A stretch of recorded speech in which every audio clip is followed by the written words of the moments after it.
Bonjour et bienvenue dans cette nouvelle vidéo qui a pour but de vous montrer les bases de la personnalisation d'Ubuntu.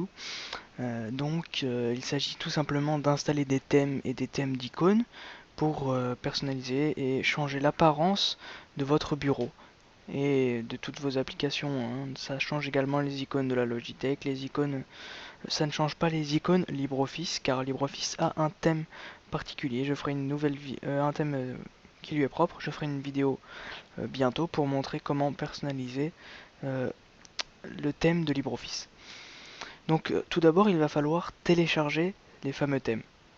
Pour cela vous pouvez aller sur DeviantArt, vous en trouverez quelques-uns. Il faut chercher hein, dans les catégories euh, Skills and Thèmes et ensuite Desktop Environment. Vous aurez plusieurs thèmes, donc en voici un. Il est relativement propre, je l'ai téléchargé et je l'ai installé, comme ça vous aurez qu'à voir si ça vous donne, si ça marche en prenant le même thème. Euh, je mettrai le lien dans la vidéo. Ensuite vous avez un site qui s'appelle xfcelook.org. Donc c'est pour ceux qui ont un environnement de bureau XFCE, soit avec Ubuntu Studio, soit avec Xubuntu, soit avec Linux Mint, XFCE ou Debian XFCE. Normalement ça marche. Donc voilà. Et vous avez également GNOME Look pour ceux qui ont Unity, donc le bureau basique de d'Ubuntu, et qui ont GNOME, Fedora, des choses comme ça. Donc vous avez plusieurs thèmes que vous pouvez télécharger. Vous avez également des thèmes d'icônes, des wallpapers et des curseurs de souris ainsi que des sons pour le système. Une fois que vous avez téléchargé vos thèmes, vous rendez donc tout simplement dans votre gestionnaire de fichiers. D'un côté, dans les téléchargements, où vous aurez vos archives de thèmes que vous déziperez tout à l'heure. Ensuite, vous allez faire un CTRL-H dans le home, donc /home/ votre pseudo. Et vous aurez ici plein de fichiers, plein de dossiers pardon, avec des points devant. Vous allez devoir, s'il n'existe pas déjà, en créer le dossier .icône et le dossier .thème. Donc ces deux dossiers qui vont vous permettre de mettre dedans en fait tout simplement les dossiers de thème pour pouvoir les utiliser. Donc c'est l'installation. On va commencer tout simplement par les icônes, et dans le dossier icônes. À côté bien sûr vous avez vous avez votre page de téléchargement et vous faites avec le gestionnaire d'archives, vous déplacez et vous mettez dans le dossier .icône et ça vous donnera, vous voyez, le dossier. Et ensuite vous allez pouvoir aller dans paramètres. Donc pour les thèmes c'est exactement la même chose, vous faites glisser comme ça le dossier qui était contenu dans l'archive. Ensuite, une fois que vous avez installé ces thèmes, vous allez pouvoir les appliquer, les utiliser pour votre système. Pour cela, très simple, vous allez dans paramètres et vous allez dans apparence. Vous aurez une rubrique style, hein, et par défaut vous avez déjà un grand nombre de thèmes, je ne sais pas si vous avez déjà regardé, et vous pouvez donc en rajouter.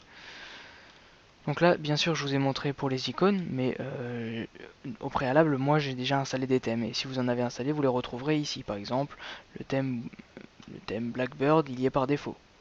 Vous voyez, ça met les fenêtres en noir. C'est un thème assez propre, mais il y a quelques ratés, on va dire, avec la Logitech. Les textes, le texte n'apparaît pas.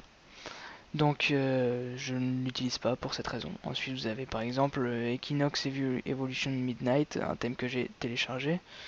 Euh, et après c'est à vous de voir quel thème vous plaît, hein. Tout est vous avez juste à trouver le thème qui vous plaît. Ensuite vous allez dans la rubrique icône. Je vais juste remettre le thème qui me plaît. Voilà, vous allez dans la rubrique icône et là encore vous aurez tous les thèmes que vous aurez importés grâce au fichier .icons et .thème. Donc par exemple, par défaut, vous avez les icônes d'Ubuntu que vous pouvez mettre quand vous êtes sous Ubuntu Studio. Monodark, Monolight, voilà.